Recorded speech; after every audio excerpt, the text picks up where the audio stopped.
Right. Thanks.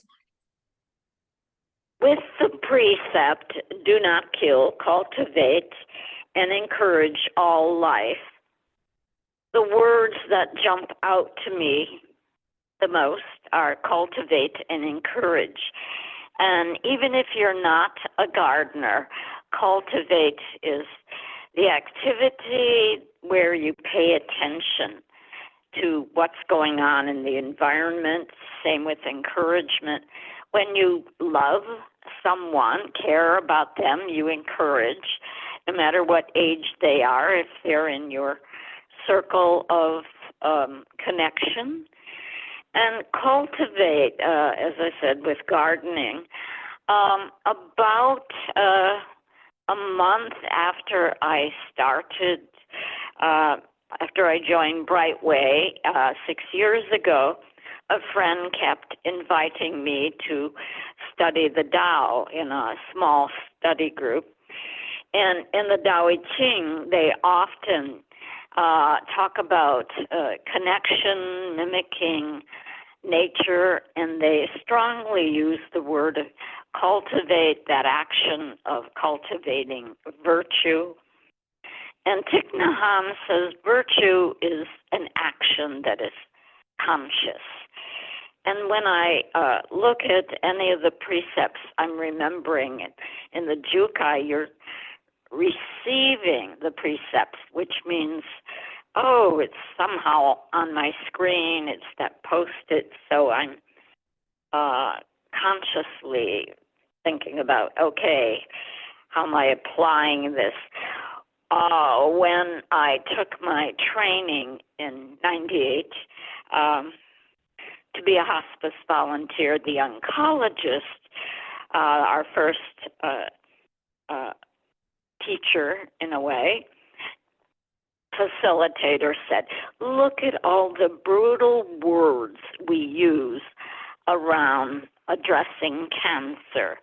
And when I see kill, I feel that way.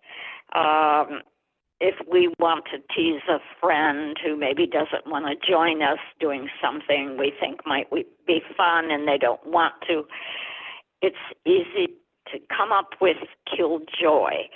And I think, who wants to kill joy? But it's a strong word, kill. And actually, in doing hospice, I'm reminded of our society here, our modern society, where we're death denying, at least in the U.S. And I know as part of my training as a social worker is societies that address end-of-life care and death reflect the whole attitude about life, the honoring. And I just listened to a lecture by an anthropologist who works with, she calls it the GAO, Government Accountability Office, because they work with working with all tribal people, where museums are encouraged and mandated in some cases to return remains of tribal people, even if they have some information around that. And her comment was that death does not deny our humanity, but talking about death to me is part of this. Of course, every precept is personal. As a kid, I always wanted peace. That was my focus. And I think that's part of the reason I was drawn later as a retired person to do a bit of hospice. And a teacher, a friend, said to me after 9/11, peace is not the opposite of war. It's the recognition of the tension between groups, parties. It's working on that tension. That's peace. And in Robert Aitken's Mind of Clover, he touched on that. He called it self-forgotten, addressing the wider world, not looking to authority for harmony. And I find that a more working way of being in the world, and for me, having this concept, I'm unapologetically peacenik. And Einstein said, in terms of the cosmos, our lives are but a blink, so we may as well see them as a work of art. And art, of course, is action, however we see it. And Thomas Merton is this prolific Catholic monk, and he talked about he called it the big self. He says it's really fragile if it refuses to wake up, because then it's very much prone to buy into ideologies that may not serve us the wider good. And that reminded me of Jung, Carl Jung saying, when he was asked, what's the purpose of this human life? He said it's to expand our consciousness. And to me, I think a spiritual practice is a practical way to do that. I was lucky to have a good surgeon for my second hip surgery, and in fact, she visited me every day for a week in the hospital and said she was going to give a medical talk back east to fellow surgeons, and she said, I'm going to tell, because I thought, oh, I'm so lucky, I'll just keep picking her brain. She said, I'm going to tell them that surgeons should be like athletes. Every day, keep learning new. Keep in shape. Stay up with what's new and what's available. Don't just count on what you've done for the last 25 years. And in a way, I see spiritual practice that way, that the habit of, and that's how I simply see sitting. It's just kind of letting the synapses keep a steady route, if that's making any sense, keeping all the neurons firing, going the same, off like any habit. And I hope I haven't drifted so much off track, but to me, as I said, do not kill, cultivate and encourage all life is just, when I first started looking at Buddhism, even before I ever thought of joining a community, I thought, it's a given, that's what Buddhists do. And of course, we live in a modern world where there's wars, but I fall back on Dogen's saying, the Buddha seed grows all life. And to me, that means life of our environment, our clean water, whatever efforts any one of us can do, whatever attention. I hang on to young people like Greta Thunberg, who says it's never too late to do as much as you can. And I don't know if I've jumped all over the place and confused everybody. But like I said, as a peacenik, I sometimes try to write a haiku when a subject seems so huge. And if I try to write a haiku about peace, I just come back to the UN song, May there be peace in the world, that may it begin with me, because I truly think that has to be part of the individual scope on what peace is. It's not a political party. It's not a different people in the, I don't know, government. And I know my mother would say to me, well, your aunt hates the Russians. Why don't you hate them? I said, well, she was a teenager during World War II in her home of Austria, and right now, just deal with right now. And I think I've pretty much touched on all my scribbles. And if there are any questions, I'm happy to take them.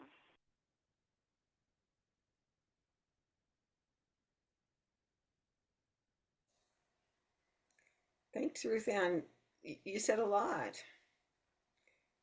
I really liked your starting out emphasizing the words cultivate and encourage, because I really hadn't given them that much thought, and it's sweet to think of cultivating like in gardening terms and encouraging. And another, one thing you said made me think about the warlike nature of our medical terminology. I sometimes think about how we're always fighting cancer and beating this and, battling that.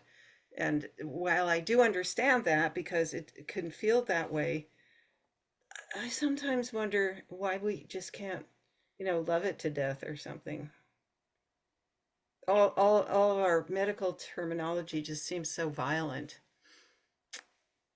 Just a just a an observation. Thank you for your talk. Oh, thank you. I don't usually watch podcasts off my screen. I mean, I can, of course, but I did watch one with Thich Nhat Hanh. The silence in the room kind of drew me in, but of course he gave a quick Dharma talk, and he said, for our Zen friends, he said, some early siddhas talk about, fighting the drowsiness, but he said he recommended fight the no fight. And for me, I like the concept of no fight, just kind of be.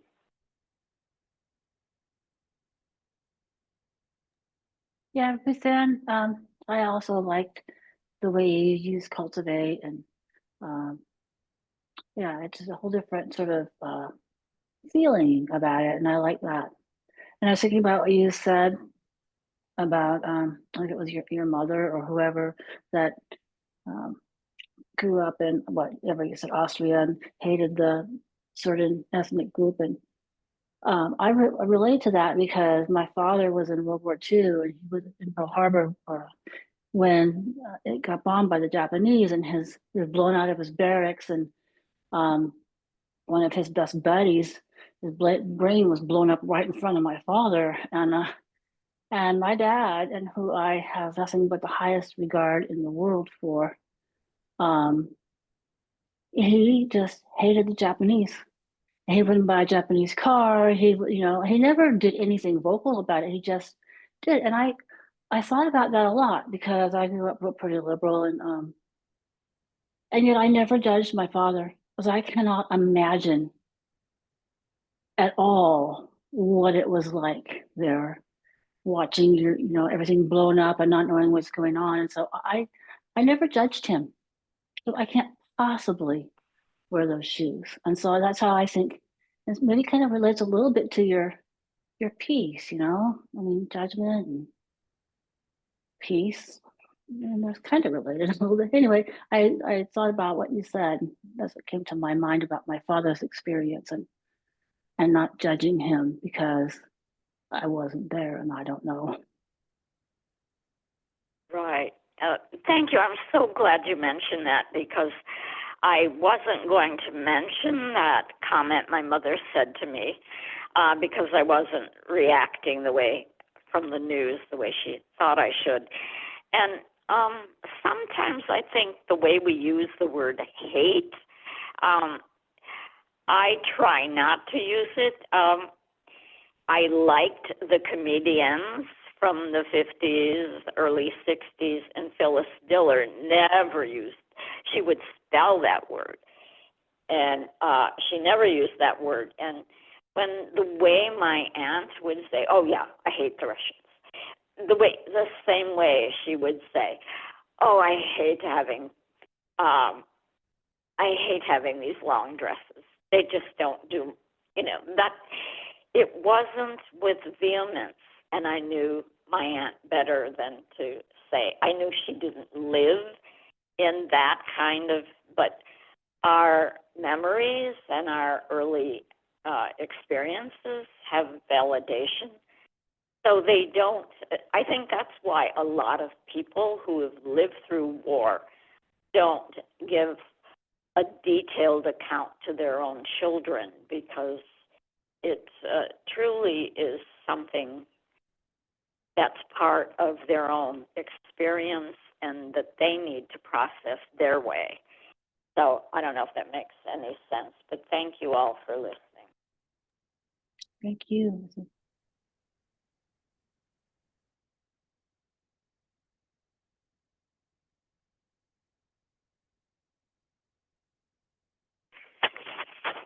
The whole cultivate,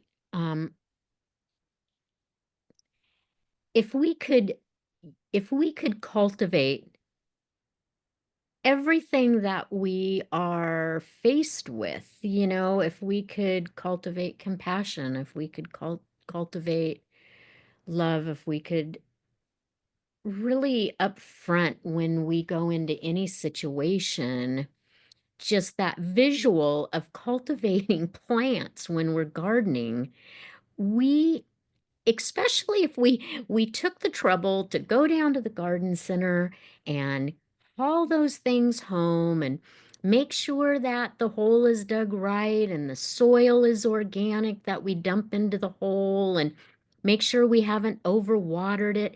Just the care we take to that when we are out gardening or planting new flowers or vegetables, it just was very just such a strong vision for me that if we could cultivate other areas of our life like that, we would just have I don't know, so much more peace and love in all the areas that we do. So that was really, I really enjoyed that visual.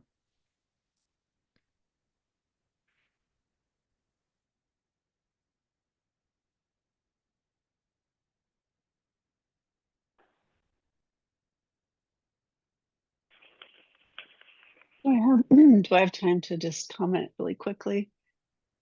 When you were talking about the cultivate and encourage life, it just, the gardening thing, but it's also, I think I've been following um, this Eagle Cam. I'm sure a lot of other people are following it too, but it's in Big Bear, a national park in California, and um, the camera is on this eagle nest that is these two eagles that are named Jackie and Shadow. They are raising their eaglets right now, and it's just so fascinating to watch them take care of their little babies and um, cultivate life. Really, I mean, they're weathering these storms. I mean, it's like snowing on them, and snow is just covering them, but they're just doing what they're doing their thing. They're making sure these little babies survive, and it's really cool. It's really cool to that's cultivating life. I mean, that's it's just very cool to see. Yeah, Moni, I like that too. And I was thinking it's an instinct for them, right? I mean, they're cultivating, caring, but it's an instinct. It's their survival. But so, like, what about our instinct to cultivate life? What happens to that? Cultivating care and nurture? Yeah, it's like Mhm. a interesting way to think about it. My brain kind of went on this little sidetrack, like, oh yeah, it's their instinct. What happened to ours? Yeah, and I mean, they're not worried about the political climate, and I mean, you know what I'm saying? They just, Yeah, I mean, we have to cool. worry about it because this is the world that we've created as humans, just that's our world, um, but yeah, I don't know. There's just something so pure about just them focused on raising their two eaglets and just hunting and bringing their food in, and I don't know. It's kind of cool to watch. But even in that political, when you say with the political environment, we have to worry about that. Well, if we cultivated life within that political environment, if everybody did, we wouldn't be Everybody in did. this mess, right? I think we I do. mean, maybe you're right. Yeah, I mean, instead of, yeah, I mean, yeah, if we cultivated our relationships and focused on uh, the same kind of care as, planting your plant and choosing the right soil, and I mean, we do with our children the same way the eagles do. I mean, not all of us, but we do our best Mhm. with them. You're right.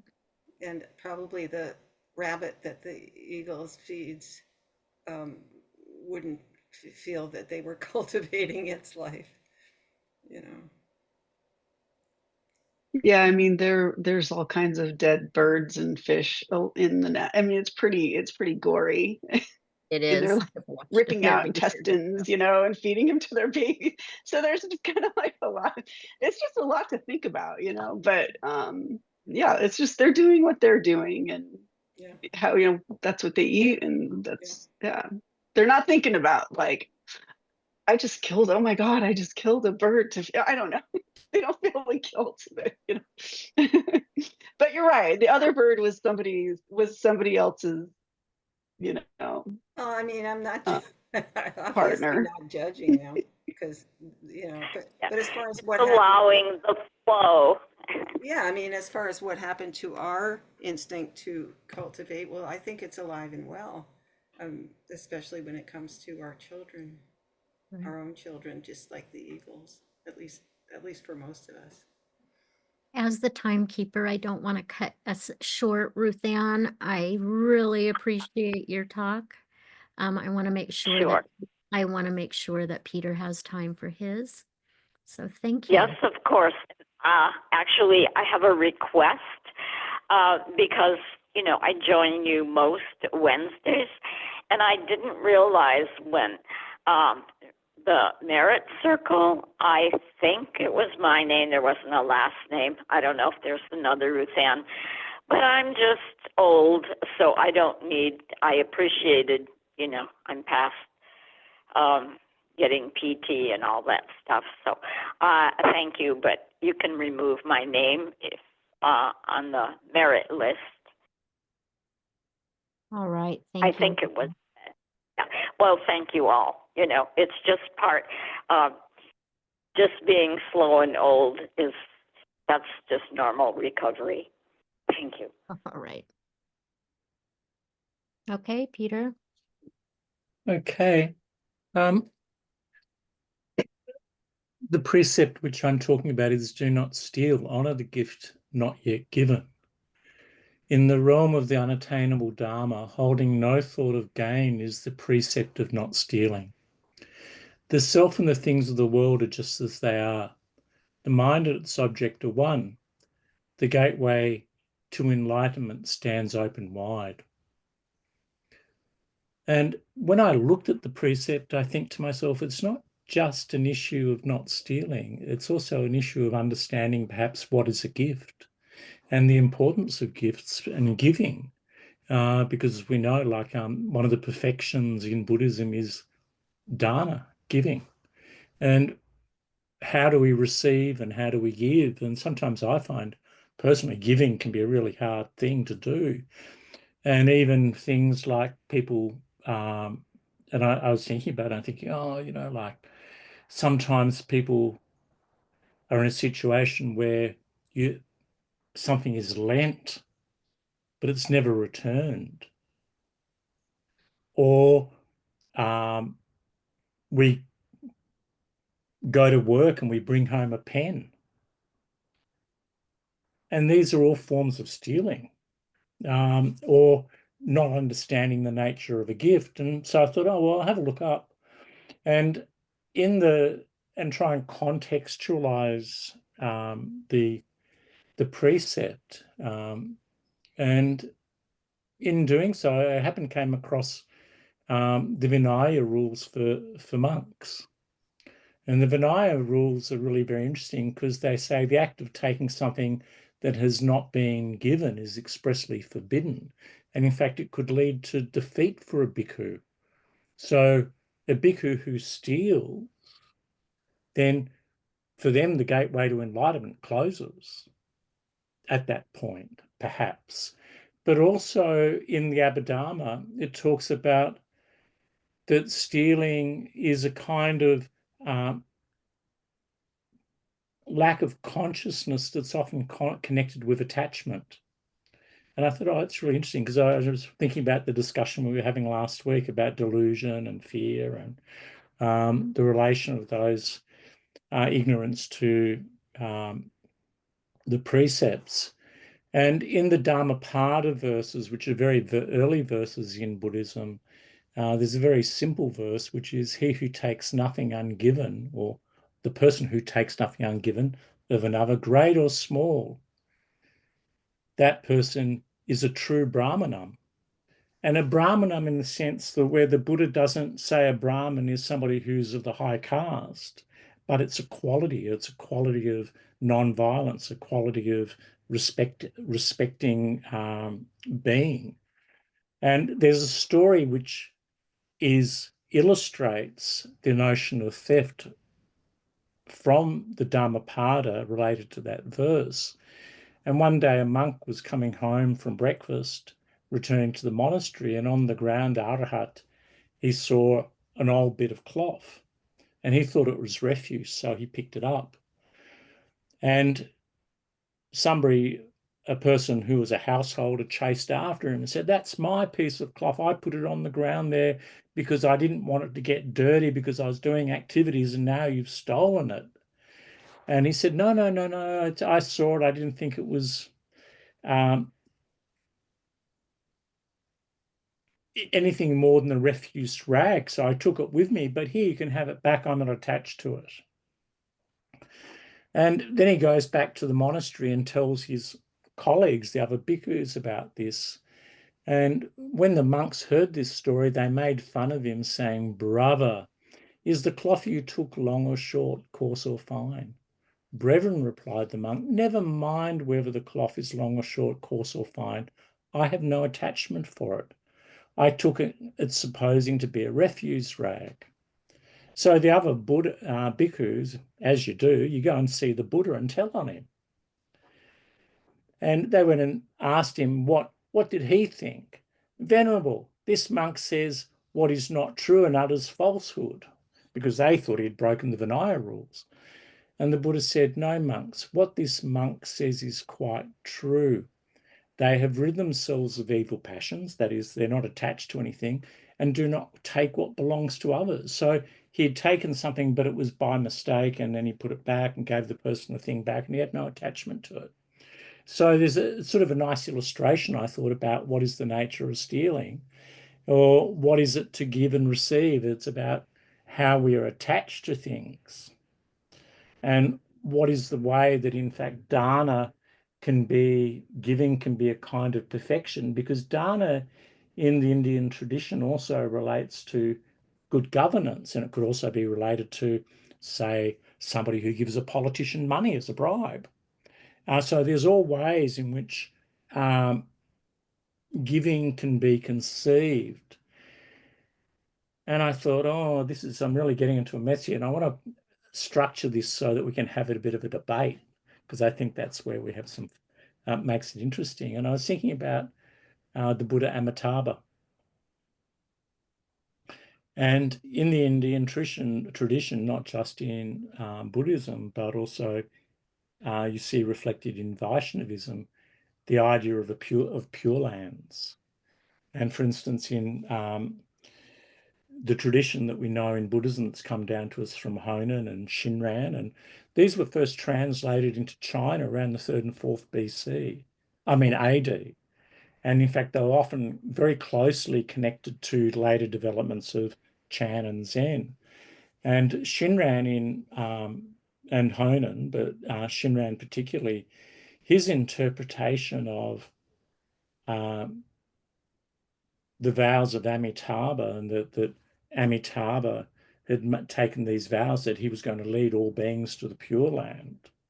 And Shinran's interpretation of it was that if we just thought of the Buddha Amitabha just in the way of Vaishnava might think of Vishnu, and it doesn't matter what sins we've committed, what we might have stolen, what we've done wrong, we don't go to hell. We go to Buddha's Pure Land.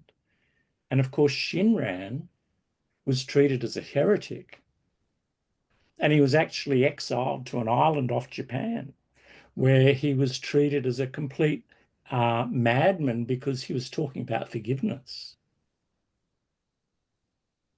And it raised a very interesting question, because are the precepts there for just monks who follow a particular kind of virtue, or are they there for all of us? And what is the nature of forgiveness? And do we really, is there a battle between the precept and the idea of saying the Buddha's name and thinking of the Buddha, and the nature of forgiveness and going to the Pure Land? So that's where I thought I'd leave it and throw it open to, well, what does everyone else think?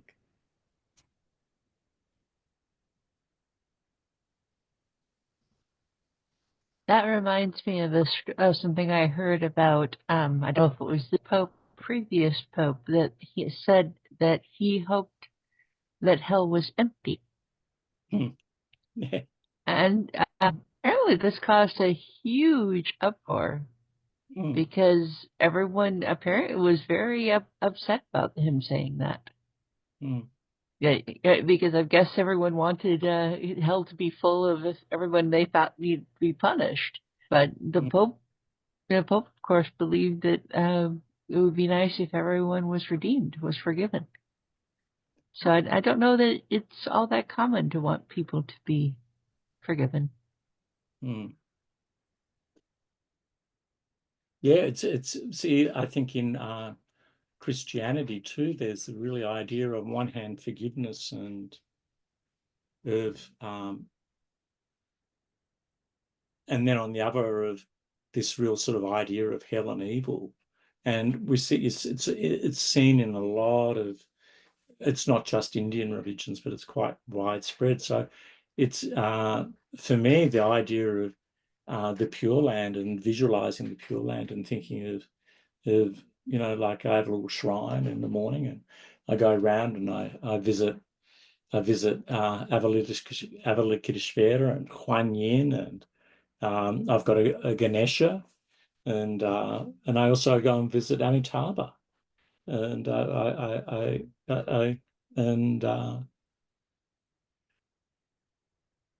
it's and there's a whole series too of they're called the Visualization Sutras, and it's where people visualize going to the Pure Land. So it's a really, I just thought I'd throw it out there, because I think it's really a difficult thing. On one hand, how do we reconcile this idea that on one hand,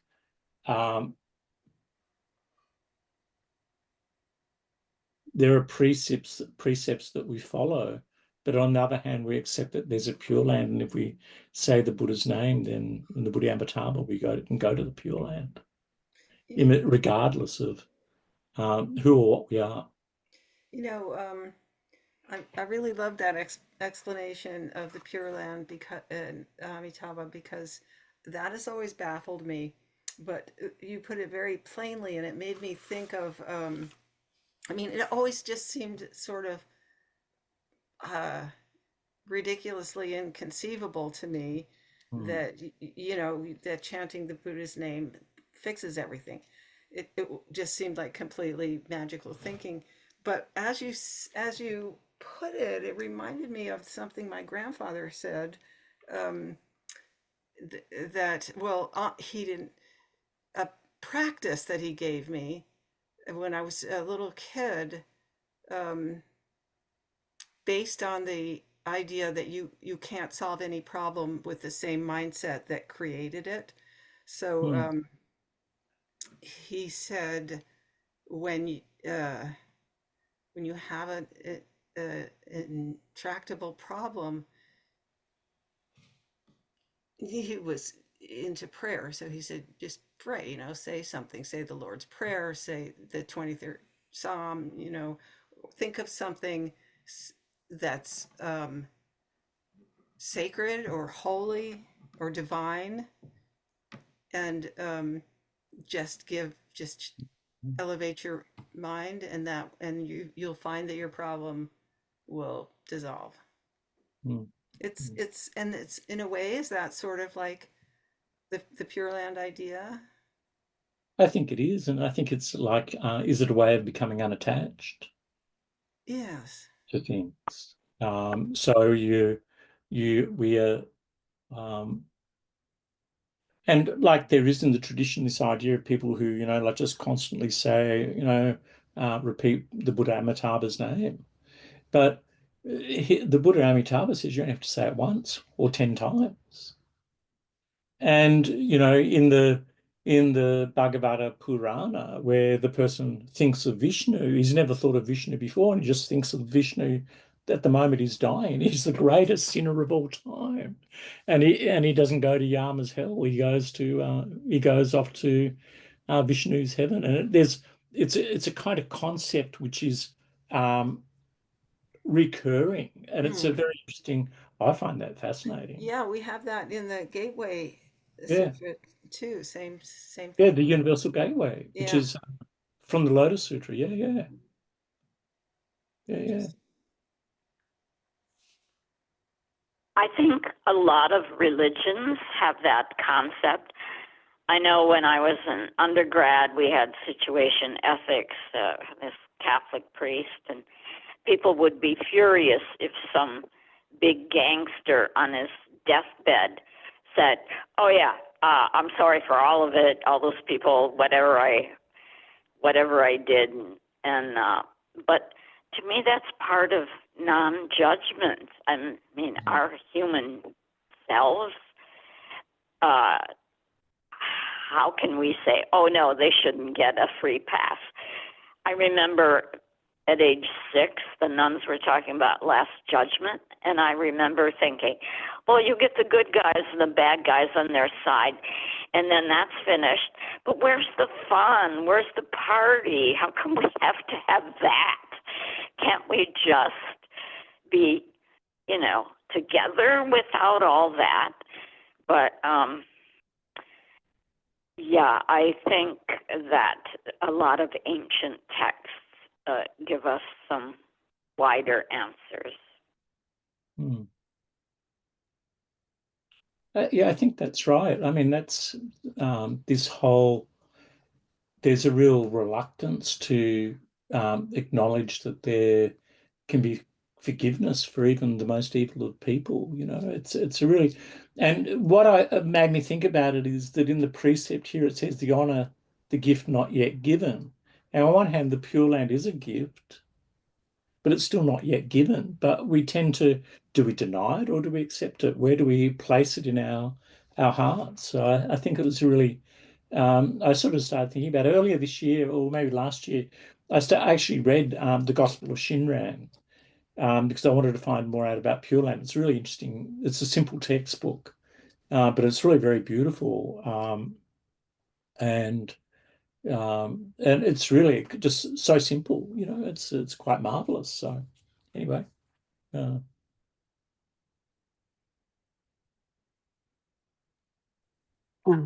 was just going to say, I don't know how this is going to come out, but because this is kind of a thought that's sort of percolating right now, but I kind of feel like the precepts are um, always reminding us of sort of that Pure Land self. I mean, constantly. I kind of feel like just its very essence. It's just a reminder of, hey, this is who you really are.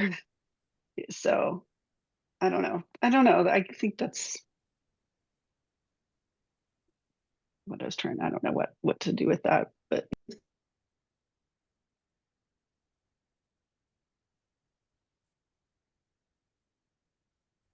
The first story that you told about the rag this week, it just was so poignant.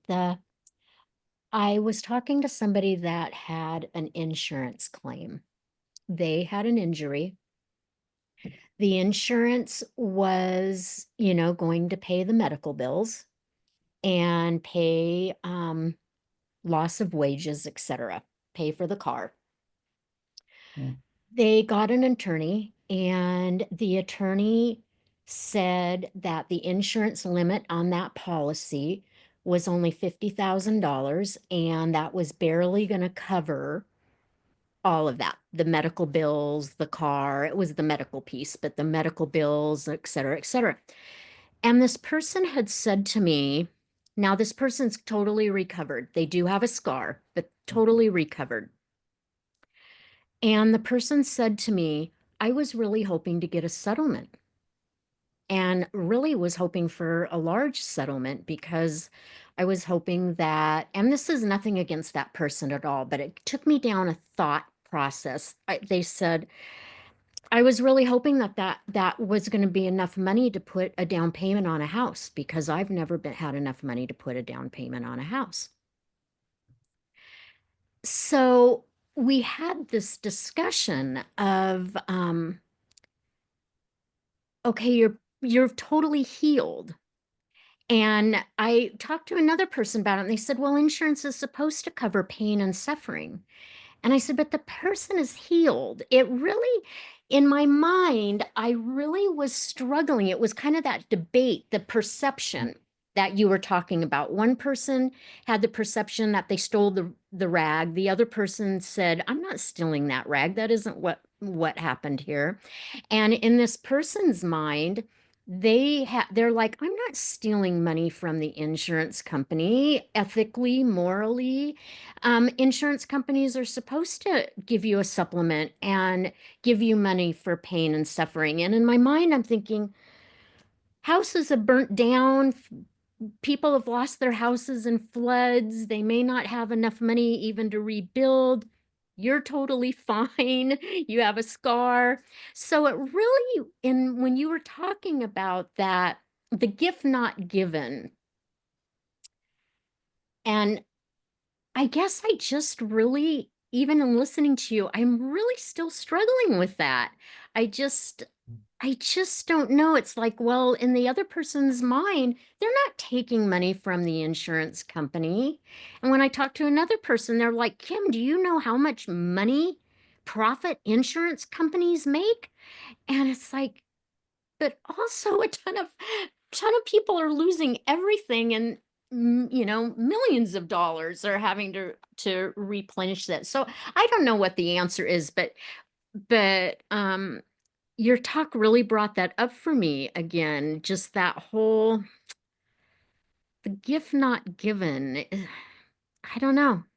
I don't know that there's an answer. I'm not saying that person that that I've had the discussion with, a couple, is wrong. It's just really a struggle for me. It's like, they're like, well, we do pay insurance premiums for that. That's what it's for. So I don't know what the answer is, but it definitely, your talk brought that up for me. Thank you. Thank you. All right. Takeo, you're really good at remembering the closing verse. Somebody else could remember it, I'm sure. I bet you know it, Peter. or some closing verse. I don't mean to put you on the spot, but would somebody like to do it? I'll stumble through it. Thank you.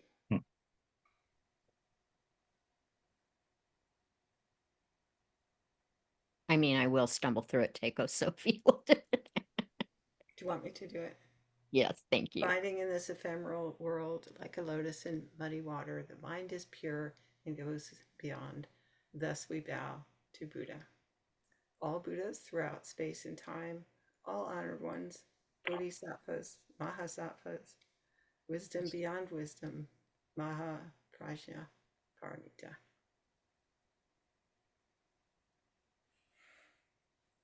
Thank you, everybody. Talks were Thank great. you. Oh, Thank thank you. Thanks, Peter. Yeah, they were great. Thanks, Ruth and Peter. Thank you. Good night, everybody. Good night. Night. Dreams.